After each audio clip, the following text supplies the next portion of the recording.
So waiting was what it was all about then. And this is where we did most of it, Hardy Towers, or the Greenlane Hilton, as we called it. It was like a hotel.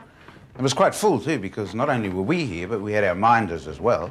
Graham had his mum, I had my daughter Cherie, Jim and John had their wives, and Eddie had his best mate. And they all lived with us here during our time. And it's a bit better than most hotels I've stayed at, and I've stayed at a lot of hotels, boy. The only difference is that you had to be really sick to be here, and there was no room service. When we wanted to eat, we came here, of course, to the kitchen. We could either cook our own stuff, or we could go to Oliver's, which was the hospital cafe next door. And we would refer to its menu every day, which was usually kept behind this door. Here it is. Let's see what's on today. Wednesday. Brussels sprout pie. Delicious. Actually, we cooked a lot of our own stuff. No, generally the food at Oliver's was pretty good. Well, it had to be. You know, it was for sick, tired and run-down people. But us patients were allowed there as well. See, I had to lose weight, right? I had to get from 120 kilos down to 75. Why is that? Well, for two reasons. One was to ease the workload on old hoary heart here.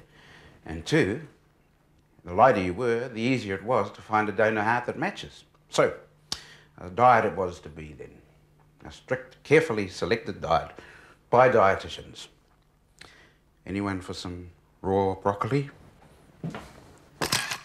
Well, you can see how well the diet worked. There's me on the way to becoming a 70-kilo weakling. There's Graham, he's the one without the red nose. And there's Eddie. In a way, being as sick as we all were made it easier to lose weight. And then the boredom set in.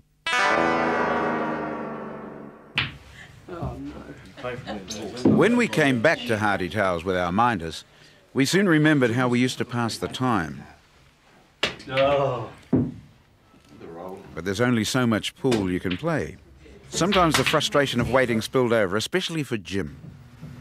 It seemed to me that they hadn't made much of an arrangement for approaching donor families whether they could use the donor hearts or not.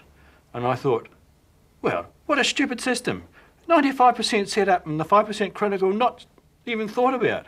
And I was very cross about that. I'd been sitting there for 3 months. 4 months. 4 months. And the system wasn't set up even. And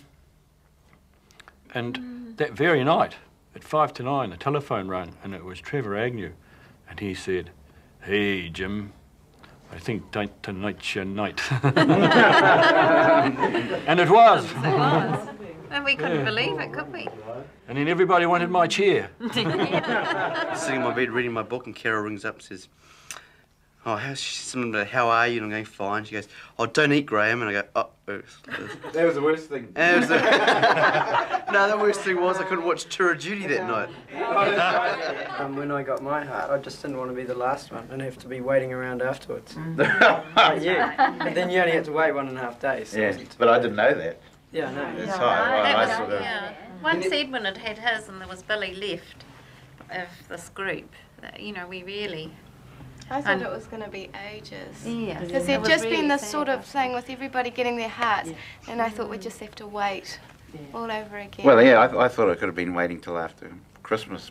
Well, actually, no, because when Dr. Agnew first spoke to me over at Auckland Hospital before coming over here, he said he offered the opportunity of being assessed for a transplant, and my immediate reaction was, "Oh, no way! I'm not going to have one of those." Ooh.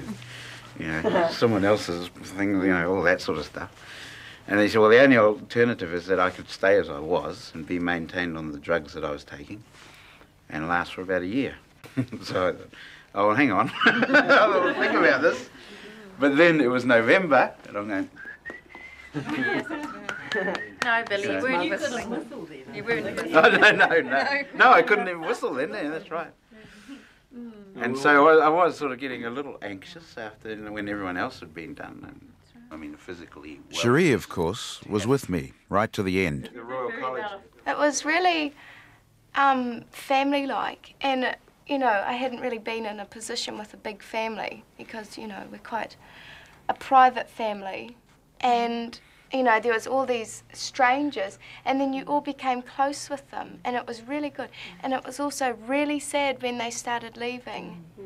And that, you know, just showed you even more that you had become close with these people. And you got a new